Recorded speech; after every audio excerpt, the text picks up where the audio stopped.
Est-ce que vous êtes prêts pour la nouvelle série? Yes. C'est la série qu'on va voir dans les prochaines semaines au courant de l'été, qu'on débute ce matin, et puis qu'on parle des questions que Jésus avait. Jésus posait des questions, comme n'importe qui peut poser des questions, mais c'était pas sans que ça ait une utilité particulière. Le texte que j'ai choisi ce matin est un texte où, justement, on va voir une des questions que Jésus a posées, puis qu'on va regarder, mais justement, pourquoi Jésus a posé cette question-là.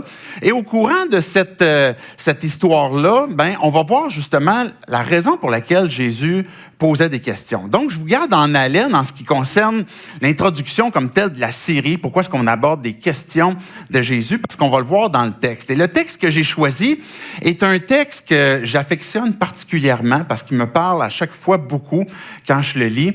Et c'est cette question que Jésus va poser dans un miracle avant qu'il ait fait le miracle de la multiplication des pains et du poisson, où il a posé la question à son disciple Philippe.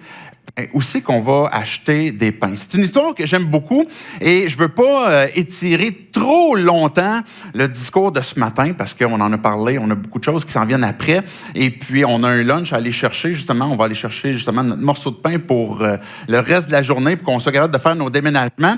À travers l'histoire du miracle des pains, la multiplication des pains, j'aimerais qu'on puisse tirer quelques leçons à travers cette question que Jésus a posée à Philippe. Fait que ce que je vais faire, c'est qu'on va avancer dans le texte ensemble, on va cheminer au courant du texte, regarder les différentes leçons qu'on peut apprendre pour nos propres vies et ultimement, de quelle façon est-ce que, particulièrement cette question-là ou toute autre question qu'on pourrait voir de Jésus, qu'on peut se l'adresser.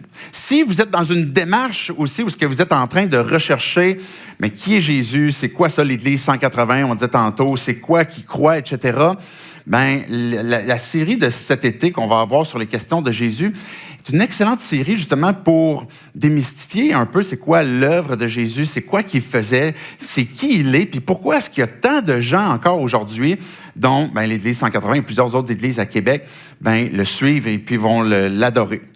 Fait que juste avant qu'on se lance dans le texte, je veux prier que Dieu puisse nous diriger, puis après ça, on va lire dans Jean au chapitre 6. Dieu, on va te dire merci pour ce temps qu'on peut avoir, pour ta parole qui va nous parler. Je te prie, Dieu, pour que peu importe là où on est dans notre rencontre, dans notre cheminement avec toi, que tu puisses venir parler à nos cœurs, que nos vies puissent être transformées avec ce que toi tu as à dire et que tu puisses, justement, nous aider à comprendre quel est le prochain pas. Qu'est-ce que tu veux de quelle façon est-ce que tu veux qu'on te fasse confiance pour la suite? Et c'est en ton nom, Jésus, compris. Amen. Amen.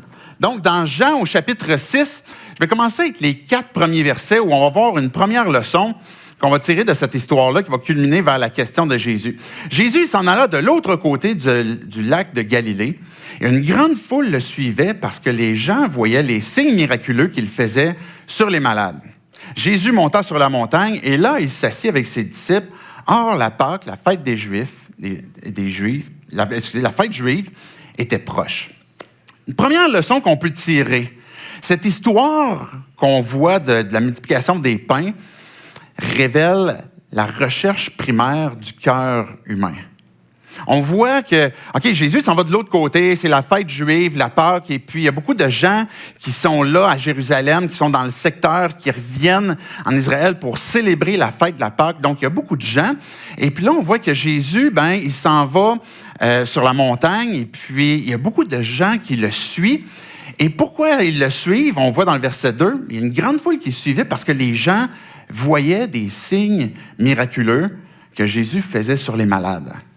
Notre propre cœur, quand on est à la recherche de qui est Dieu, quand on est à la recherche de qui est Jésus, notre premier réflexe va avoir justement cette approche comme quoi de quelle façon est-ce que Dieu va ajouter de quoi à ma vie? De quelle façon est-ce que Dieu va pouvoir peut-être transformer certains aspects de ma vie?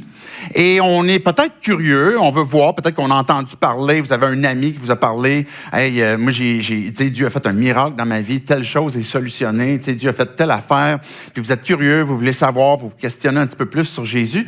Et on est tous dans cet élan-là. Peu importe notre parcours avec Dieu, notre élan naturel de notre cœur, c'est qu'on cherche, on va suivre Jésus, mais parce qu'on est curieux de savoir quel est le prochain miracle que Jésus va faire. Ça va être quoi la prochaine chose qu'il va accomplir? Et puis peut-être que si moi je suis malade, mais ma vie va pouvoir, malade au sens figuré ou littéral, mais elle va pouvoir être transformée à cause de ce que Jésus fait. Et peut-être que, même comme chrétien, des fois, on pourrait suivre Jésus puis oublier peut-être notre premier élan de cœur qui fait qu'on cherche Dieu, on cherche Jésus et on se questionne à savoir, mais qu'est-ce qu'il va m'apporter? De quelle façon? Pourquoi est-ce que je continue d'aller à l'Église? Pourquoi je continue de prier? Pourquoi je continue d'aller dans un groupe connexion? Pourquoi est-ce que je continuerais de servir la ville? Qu'est-ce que ça m'apporte? Qu'est-ce que ça va me donner? Et puis, peut-être qu'il y a encore un peu de curiosité ou peut-être qu'il y a des choses que l'on vit puis qu'on aimerait que Dieu puisse intervenir. Parce que peut-être si on est chrétien, on va dire hey, « Moi, j'ai déjà vu Dieu qui a fait des choses dans ma vie et puis je veux voir de quelle façon est-ce qu'il va pouvoir solutionner mon problème que j'ai actuellement dans mon couple. » De quelle façon est-ce que Dieu va pouvoir apporter une solution sur une relation brisée, par exemple, familiale ou bien de connaître. De quelle façon je vais pouvoir connaître le plan de Dieu pour ma vie? C'est quoi ma destinée? Qu'est-ce qui va m'arriver? À l'école, quel travail, peu importe qu'est-ce que je vais faire. C'est peut-être sur un plan financier où on se dit, ben là, j'ai besoin que Dieu fasse un miracle financier dans ma vie. Et puis, on vient à lui, puis peut-être avec une intention de qu'est-ce que ça va m'apporter? Et je ne suis pas en train de dire que c'est nécessairement mal, mais ça nous conduit à une deuxième leçon qu'on voit dans le verset 5. Regardez la première partie du verset 5. Jésus leva les yeux et vit une grande foule venir vers lui. Ce que cette histoire-là nous révèle, c'est non seulement la recherche primaire de notre propre cœur, mais ça nous révèle aussi le cœur de Jésus pour nos vies, pour la foule. Jésus, il ne s'est pas détourné, il ne s'est pas caché. En fait, la veille, là, il avait comme quitté, puis il avait besoin de repos. Les disciples avaient besoin de repos, ils avaient besoin d'être un peu à l'écart. Ils ont traversé le lac, etc. La foule suivait, ils cherchaient, il était où Jésus. Et puis, mais quand Jésus a vu la foule, et ça, c'est une des choses qu'on voit non seulement dans cette histoire-là, mais dans plein d'autres histoires, ça dit littéralement que Jésus, quand il voyait la foule, là, ça lui faisait mal dans le ventre. Ça le poignait d'un trip tellement il était... La traduction qu'on a, c'est qu'il était ému de compassion. Il y avait une compassion tellement grande, ça lui faisait mal. Ça, c'est le cœur de Dieu pour ceux qui le cherchent. Il voit les foules. Et puis, c'est intéressant puisqu'on a foule au pluriel, où on a une grande foule, mais il y a plusieurs types à l'intérieur de cette foule-là qui recherchent pour différentes raisons. Mais Jésus ne se sauve pas. Il ne baisse pas les yeux, il ne cherche pas à fuir, il ne cherche pas à s'en aller. Il ne la méprise pas non plus. Et puis peut-être qu'on hésite des fois justement à venir à Dieu parce qu'on ne connaît pas son cœur. Est-ce que si je vais à lui, réellement, il va être intéressé de m'accueillir? Réellement, il va avoir compassion pour moi? Et puis peut-être que des fois, on se prive justement de venir parce qu'on se dit, ben il y a des gens dans ma vie qui m'ont méprisé peut-être pour certaines choses que je vivais. Est-ce que Dieu va faire la même chose si je vais à lui? Mais le cœur de Dieu révèle comme quoi qu'il ne se détourne pas de ceux qui le cherchent et qui viennent à lui, mais qui est toujours plein de compassion. Et puis, si Jésus voit la foule, puis qu'il y a une grande compassion, c'est parce qu'il voit quelque chose plus grand que ce que les gens de la foule voient d'eux-mêmes.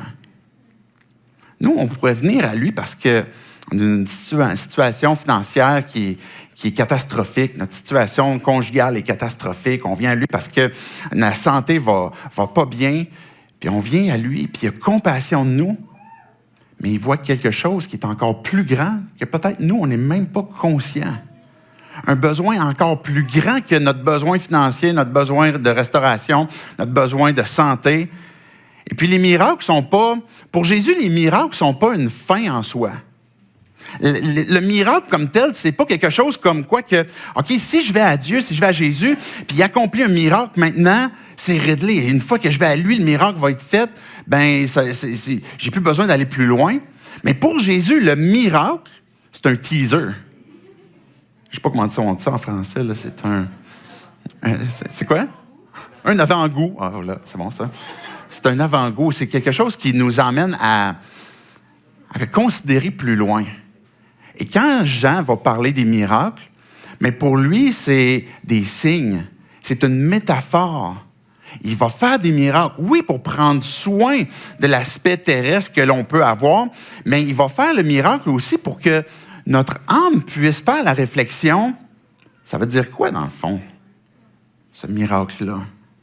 Quand il guérit, par exemple, un aveugle, quand il va guérir un boiteux, c'est quoi la métaphore qu'il y a derrière? Et pour Jean, à chaque fois qu'il va parler de miracle, littéralement, c'est un signe. C'est un signe que Dieu fait. Mais là, on arrive à la question. On voit la foule qui arrive. Jésus, il est là avec ses disciples. Ils sont en train de chiller dans l'herbe. Et puis prendre ça relax, ils jasent, etc. Puis là, on voit les foules qui s'en viennent. Et là, Jésus se tourne vers Philippe, puis lui pose la question, « Philippe, où achèterons-nous des pains pour que ces gens-là aient à manger? » Ouais. OK, c'est exactement ça qu'a dit Philippe, qui était la mauvaise réponse.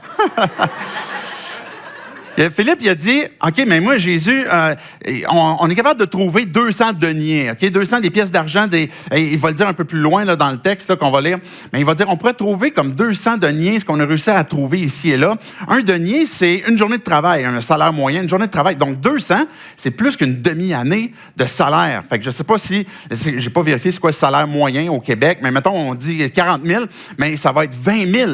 Si on avait 20 000 d'argent, on ne pourrait pas acheter suffisamment de pain pour que tout le monde qui s'en vient puisse ne serait-ce qu'avoir un morceau. Et le Costco, on oublie ça.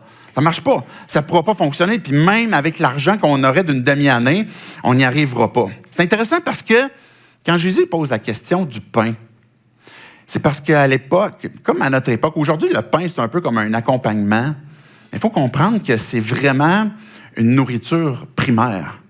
De toutes sortes de civilisations à travers le monde, à travers les années, à travers les siècles, le pain est une nourriture primaire. Et quand on parle de pain, on parle de quelque chose qui nous permet ça nous permet de vivre. Si on n'a plus de pain, l'homme ne vivra pas de pain seulement, mais ça veut dire que le pain nous donne la vie.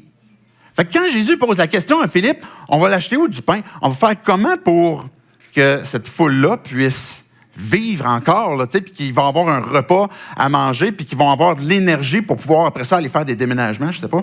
Bien, le pain est, oui, une façon de nourrir, de donner la vie.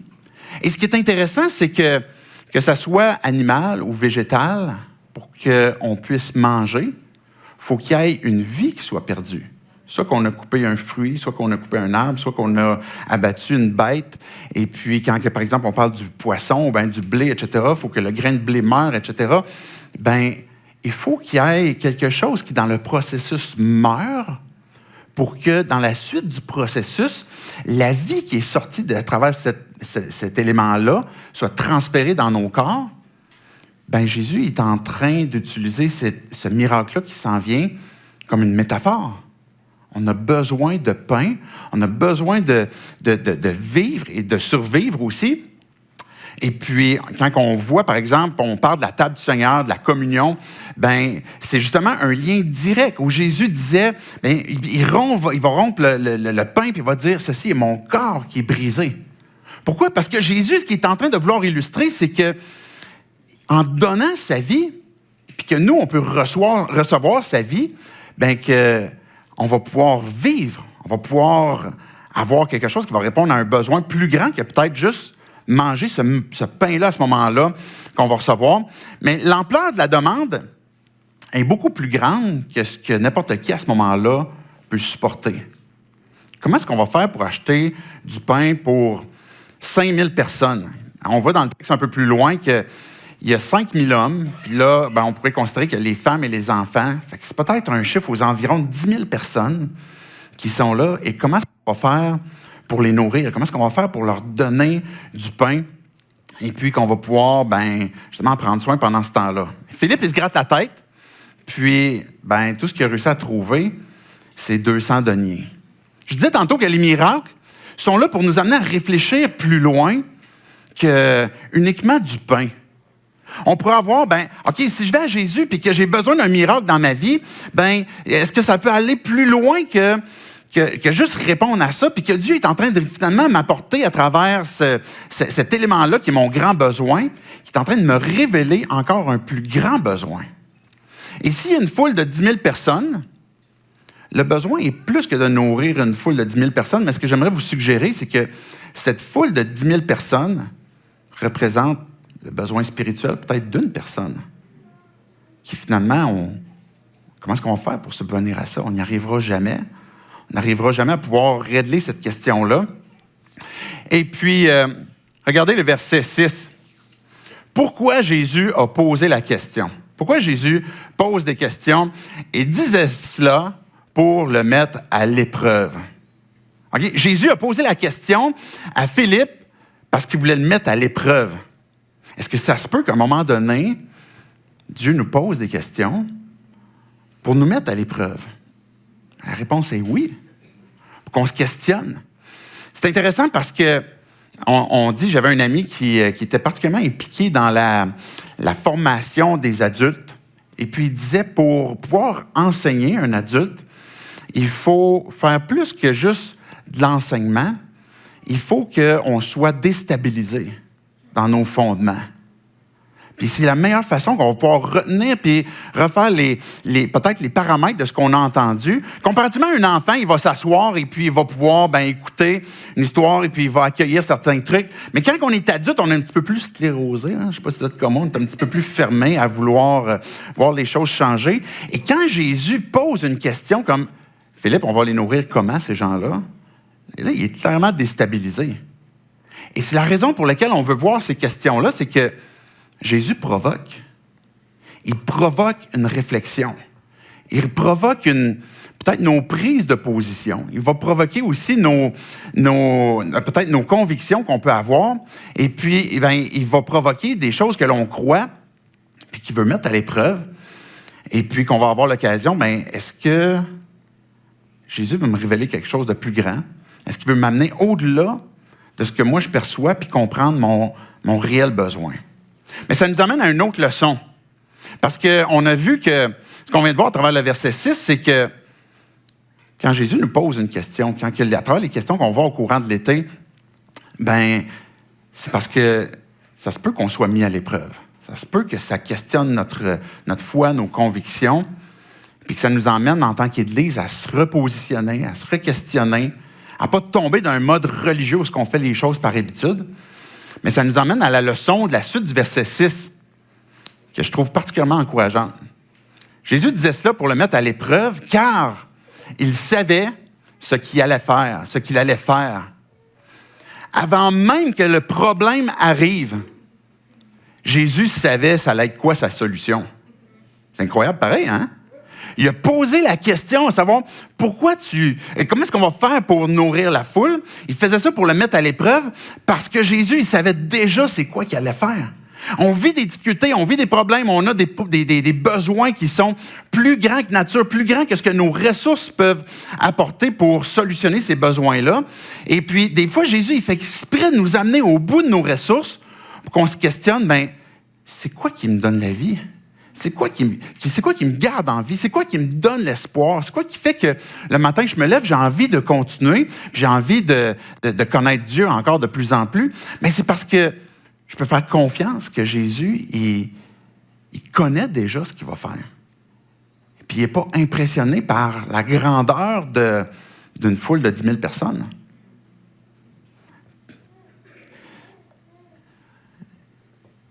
Il ne connaissait pas juste le besoin avant, mais il connaissait aussi la façon qu'il allait pouvoir résoudre ce problème-là. Regardez versets 8 et 9, qui nous emmène aussi dans une autre leçon. Un de ses disciples, André, le frère de Simon-Pierre, lui dit, « Il y a ici un jeune garçon qui a 5 pains d'orge et 2 poissons, mais qu'est-ce que cela pour tant de monde? » Moi, je trouve intéressant, je ne sais pas si vous êtes un peu comme moi, là, on voit André, puis lui, il s'est dit, « Moi, j'ai trouvé 5 pains et 2 poissons. » On voit 10 000 personnes, hein? Il vient voir Jésus avec j'ai un petit gars, écoute, moi, Jésus, j'ai quoi à t'apporter? En fait, c'est même pas à moi. Je l'ai piqué un petit gars. Non, on imagine qu'il a dealé avec, je sais pas là, et puis qu'il a apporté les 5 pains et 2 poissons. Puis lui, il se dit, hey, c'est peut-être digne de mention. Tu sais, on a beaucoup de monde à nourrir, mais Jésus, 5 pains et 2 poissons, qu'est-ce que t'en penses? C'est pas pire quand même. Des fois, cet élément-là que je trouve digne de mention révèle 2 choses. un peu révélé parce que dans la question que André lui va poser à Jésus, c'est « Mais qu'est-ce que cela pour tant de monde? » On a un petit peu de capacité face à d'immenses besoins. On a des tout petites capacités, 5 pains, 2 poissons, comparativement à un besoin immense. Mais ça nous révèle quand même, à travers cet élément-là digne de mention, qu'on est face à un énorme manque. Mais c'est pas juste ça. C'est que ce que André va mentionner, c'est qu'il va quand même mentionner le peu qu'il a. Et des fois, on se prive de mentionner le peu de foi que l'on a. Parce qu'on se dit, je manque beaucoup trop. Mais qu'on vienne à Dieu et qu'on lui dise, écoute, ce que tu me demandes, le besoin que j'ai dans ma vie est tellement immense. Je réalise que ça va au-delà que d'une guérison miraculeuse. Je réalise que ma vie a besoin d'être complètement transformée. Et puis, la capacité que j'ai est l'équivalent de 5 pains, 2 poissons. La capacité de foi que j'ai est tout petite, mais elle est digne de mention. Puis c'est la raison pour laquelle Jésus disait, mais celui qui a la foi gros comme un grain de moutarde va déplacer des montagnes. Parce que ce n'est pas à cause que ta foi est si haute, c'est parce que le petit peu de foi, on le place sur la bonne personne. Mon 5 pains, 2 poissons, on ne cherche pas à le multiplier, à le couper en 10 000 morceaux, mais le petit peu que j'ai, on l'apporte à Jésus. C'est ça qu'André a fait. C'est une des leçons qu'on peut voir. Parce qu'André devait être là, lui aussi a entendu la question, puis il voyait Philippe qui pédalait avec son Costco, et puis qui n'arrivait pas avec son salaire annuel à moitié. Et puis, fait que lui, il arrive avec 5 pains, 2 poissons, et puis il arrive pour présenter ça à Jésus. Mais il a dû lui aussi être provoqué. Lui aussi a été un peu à l'épreuve, à savoir, mais qu'est-ce qu'on va faire par la suite?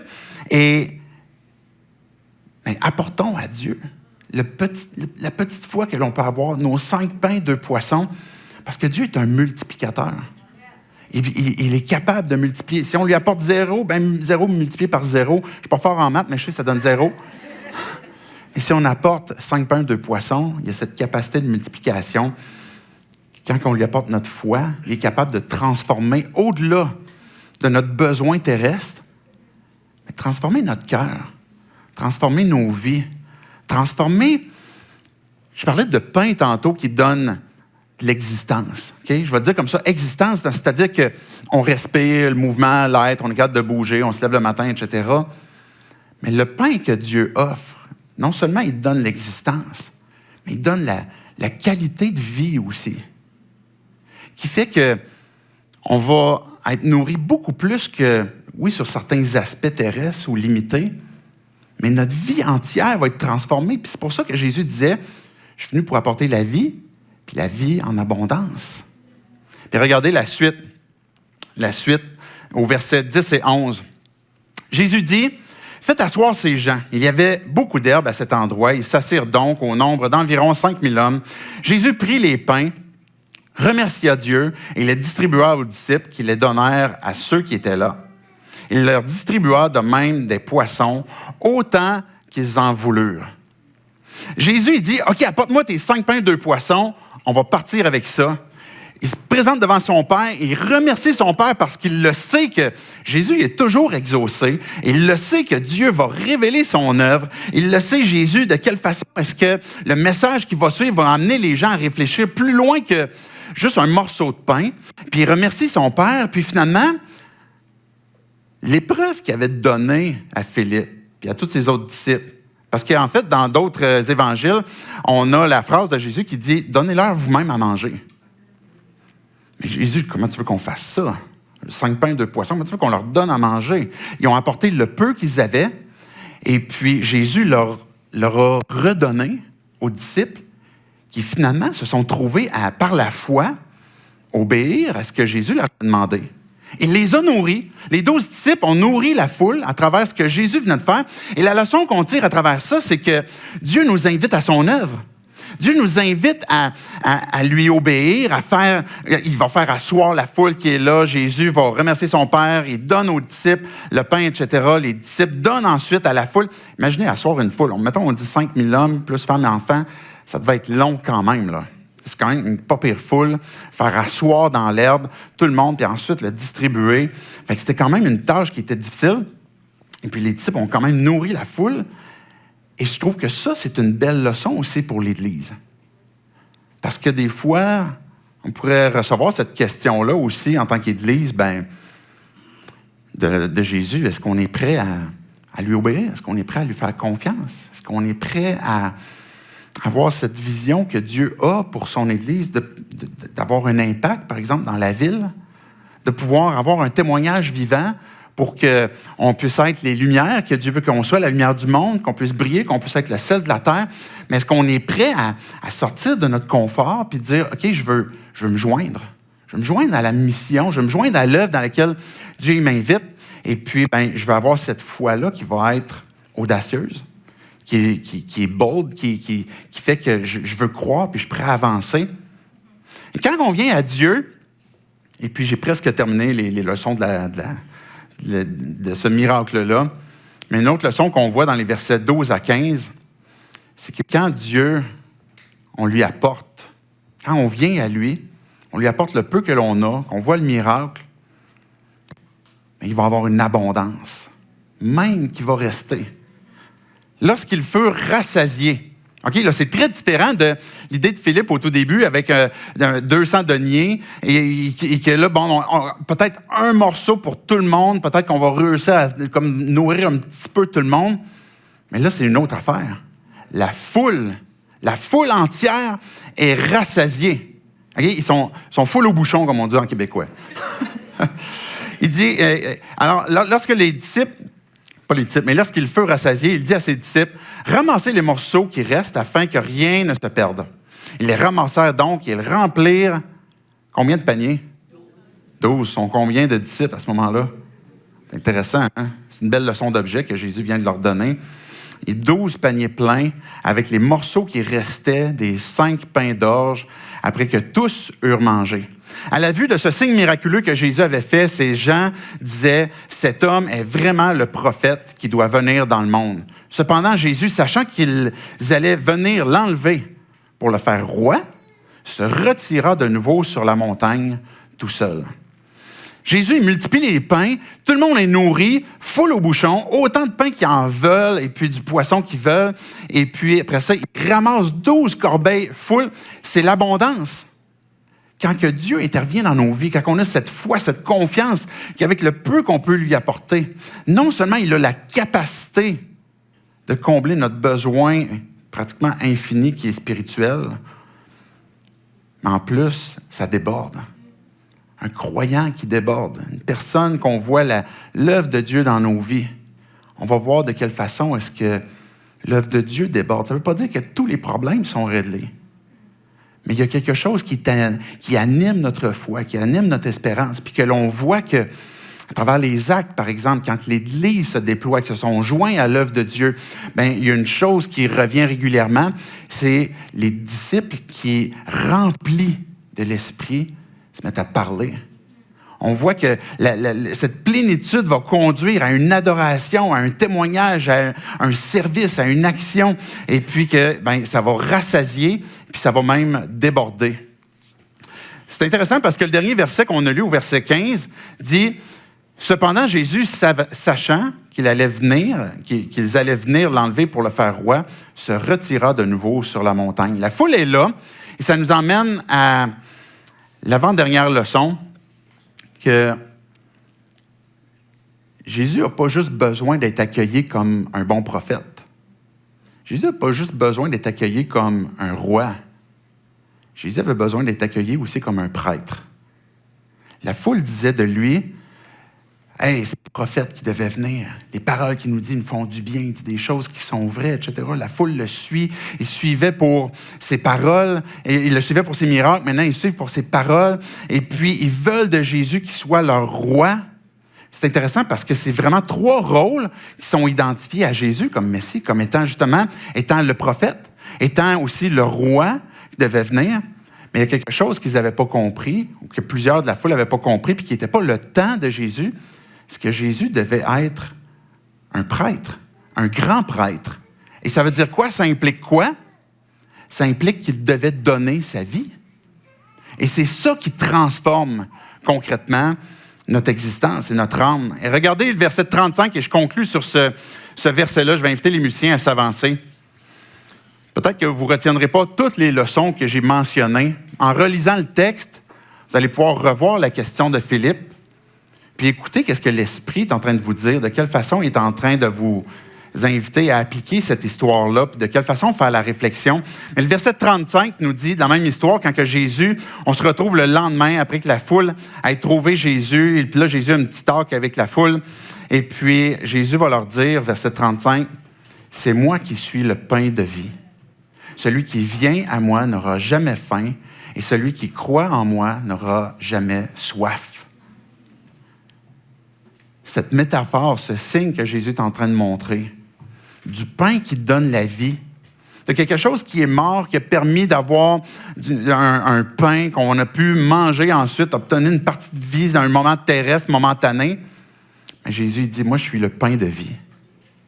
Celui qui mange ce pain-là, puis il va dire dans le même texte, celui qui croit en moi, celui qui croit que je suis celui que le Père a envoyé, que je suis venu pour donner ma vie. Mais cette personne-là n'aura plus jamais faim. Elle n'aura plus jamais soif. Ça reflète ce qu'on a vu à travers la dernière série, une quête de satisfaction à travers différentes choses. Dans l'Ecclésiaste qu'on voyait, puis Jésus il disait, mais celui qui place sa foi en moi, que je suis son pain de vie, ben il n'aura plus jamais faim. Il n'aura plus jamais soif. Quand j'ai lu ce verset-là, savez-vous ce que j'ai pensé? Dans une des dernières paroles que Jésus a dit à la croix, il a dit « j'ai soif ». Pourquoi il a dit « j'ai soif » ? Est-ce que c'est simplement pour dire comme « hey, grosse journée aujourd'hui, j'ai soif ». C'est beaucoup plus que ça.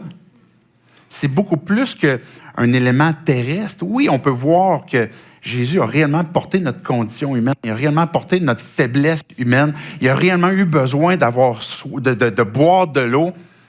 Mais il y a une métaphore aussi qui est derrière ça, que Jean il va citer. C'est Jean qui va dire justement que Jésus a dit « j'ai soif ».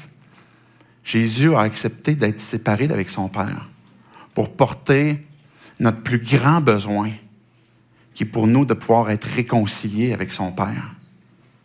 Jésus a été privé pendant cet instant d'une relation parfaite avec son Père, où cette métaphore de soif révèle beaucoup plus justement notre soif humaine de notre âme qui fait qu'on a une soif qui a besoin d'être étanchée puis qui va pouvoir être parfaitement accomplie à travers Jésus puis ce qu'il a accompli pour pouvoir nous donner sa vie, qu'on puisse le suivre. J'aimerais qu'on puisse prier en terminant. On va avoir un temps d'adoration, de pouvoir répondre.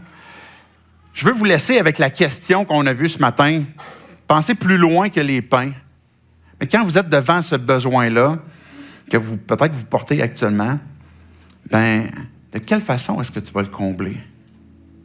De faire la réflexion, ben, qu'est-ce que Jésus est en train de vous dire? De quelle façon est-ce que l'Esprit est en train de parler à vos cœurs? Dieu, on veut te dire merci pour cette histoire, merci pour cette série qu'on veut introduire, qui est basée sur tes paroles, Jésus. On remet cet été entre tes mains, cette série entre tes mains pour que ce ne soit pas juste des bons discours, que ce soit divertissant, soit intéressant, mais que ces questions-là, Dieu, puissent provoquer quelque chose dans notre âme, dans notre cœur.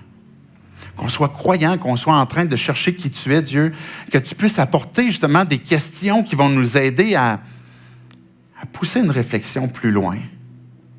Peut-être à reconsidérer de quelle façon est-ce que tu veux qu'on se positionne par rapport à toi. Que tu viennes révéler peut-être les motifs de nos cœurs, de pourquoi est-ce qu'on te cherche, pourquoi est-ce qu'on est en train de te suivre. Et puis Dieu, avec ce texte qu'on a lu ce matin, mais que tu puisses venir parler à nos cœurs, puis avoir cette discussion avec notre esprit, Dieu, avec les questions que tu as pour notre âme. Et puis Dieu, on veut renoncer à craindre que de ne pas avoir la réponse. On veut renoncer à craindre que de ne pas avoir suffisamment de foi. On veut venir à toi avec le peu que l'on a. Écouter tes paroles, écouter tes questions. Écouter, Esprit Saint, de quelle façon est-ce que tu veux nous parler, puis nous donner ta vie. C'est en ton nom, Jésus, qu'on prie ces choses. Amen.